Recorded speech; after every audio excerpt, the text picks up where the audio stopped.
Alright guys, welcome to the channel. Today we're going to replace my slave cylinder on the Evo 8.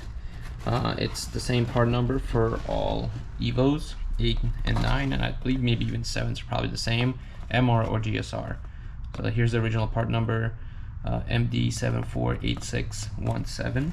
It's an OEM Evo slave. They go for about 80 bucks, so it's not too expensive. Just had to wait for shipping, and then I ordered or picked up a one-man bleed kit. We're gonna give this thing a try. Some people just need a friend to pump the clutch for the bleeding. You can also just use gravity. There's many ways to pump a clutch or bleed the brakes. I'm gonna try using that one to give it a shot. Step number one will be to remove your intercooler piping or intake, depending what's in your way. The slave is external on Evo 8s, so they're very easy to find. Right over here, we have the slave with the bleed screw. Here's our clutch line. I know a lot of people leave the hard line, but it becomes a soft line there, and it just leads up to the brake reservoir. You have the master, and you have the slave right here. Common symptom that you might get: you press down the clutch and it doesn't come back up. As you can see, right over here we have the clutch line, so this leads to the clutch master, which eventually leads to the slave cylinder, and then your brakes are obviously attached directly to the master cylinder. If you're losing fluid through the slave cylinder for the clutch, you'll lose that first before you lose your brakes. Eventually there will be no more fluid going to your clutch. You lose your clutch before anything if there's some kind of leak. Now if your brakes are having a leak somewhere, then you will definitely lose your clutch first, and you continue to lose fluid till you have no fluid left in your reservoir because you pumped it out. I'm gonna go ahead and I'm gonna work around my catch can. I have a very basic catch can setup. I don't remember, I think I bought it off of eBay. So I have my PCV, goes into catch can. It is a non-vented style, and then this goes right back into the intake, so it has constant vacuum. This one, make sure that I don't have any kind of vacuum leaks, because it's a MAF car. It does have a lot of problems when it has any kind of vacuum leaks. But two, it always has suction or vacuum here, that way to suck any kind of oil residue that builds up in the head or external or too much PCV. As you notice, I don't really have any kind of leaks. It looks fairly dry. There's nothing here that makes it seem like it's leaking or giving out, but every time I pump the clutch through here, through the inside, eternally it just squirts and leaves a puddle and it's making a mess underneath. So it's time to replace it. Do be careful when removing this. Brake fluid could be pretty corrosive. You'll get away to paint and God knows what. This is just a little 10mm to get off the clutch line, and I had two 13mm bolts to hold the clutch, the slave down. Just be careful when removing those. Mine, you can see, it still leaks. Let me get a light. Here we go. So mine was leaking through internally, through inside. So you just got to make sure to, there's a little vent hole. Yeah, so that's how mine was just giving out, losing fluid constantly. Once again, when you take it off, remember, when you're taking it out, it still has fluid inside that are leaking or dripping from here or from here, and so on and so on. Now your bolts, I said mine were 13. Yours may be different. I believe these are aftermarket, just replacement bolts that I put on there that were a lot nicer.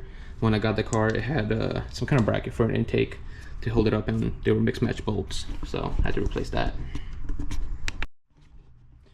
I got the new slave cylinder out. I had also purchased these bolts right here. They're like titanium bare metal bolts.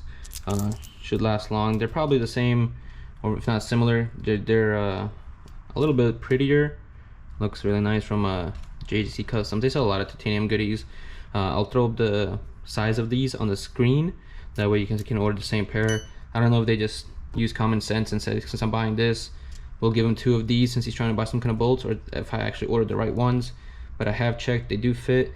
They do have a little spacer that should be perfect for the slave cylinder as well. So alright, got the new slave cylinder on there. Once again, 10mm. I ended up reusing my old bolts, 13mm for me. These bolts were great. They do fit, it's the right thread. They're just, and the spacer here is perfect, but they're just a little too long. I'm gonna throw up the size of these, and I'm gonna throw up the size that I believe should be the right ones that work great, and they will look really shiny and pretty there, even though depending on your setup and intake, no one will ever see it. All right, to bleed the slave cylinder, it's pretty straightforward. There's a couple methods to do this. If you have a buddy, just have a buddy pump a clutch, and after a couple pumps, while the pedal is down, you just simply release. It's a 10mm bleed screw. Release it, fluid would pump out, immediately shut it, close.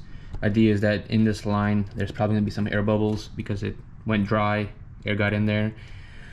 Before you start, make sure you just top off your reservoir, just to make sure you have fluid in there, because there's no point in pumping if you don't have fluid. Once again, there's a separate chamber in there, so you gotta fill it pretty high before you start noticing the fluid to start going to the slave for your clutch. What I did is a little different, since I'm kind of doing it by myself, is I went ahead, installed this one-man bleed kit. It's a little bit too small for the bleed screw, so you have to kind of finesse it in there. But once you get it on, I loosened up the bleed, that way you can breathe. And once I topped off my reservoir, you immediately started to get air bubbles going and going and going. I don't have to do anything. I don't have to press anything. I just have to wait. I'm kind of letting gravity do the magic. Once I start to see the fluid come up, I'll do where I compress this to kind of build up some sort of vacuum, and then let go, and then see fluid start coming out, and I could collect it, and then they should be good to go, and I'll go for a test drive then. All right, slave cylinder is bled. Now we just have to go for a test run. Honestly, this little kit thing doesn't really do anything. The most useful thing is just having one of these like little rubber hoses. My best recommendation is attach a rubber hose on the nipple, have it go straight up, loosen it.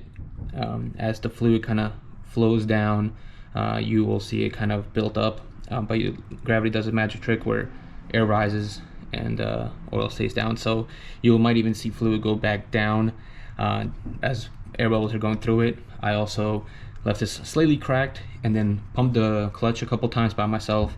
I don't have to sit here and do anything. As long, double check my reservoir, make sure I have fluid in there, and then all of a sudden I just tighten this up. Pedal feels good. It feels like a brand new slave and like a brand new clutch, so it should be no problem. Make sure to put the little cap back on. Make sure it looks legit, like brand new. And then now we just have to put back my intercooler piping and my intake. I've done this a million times in this car.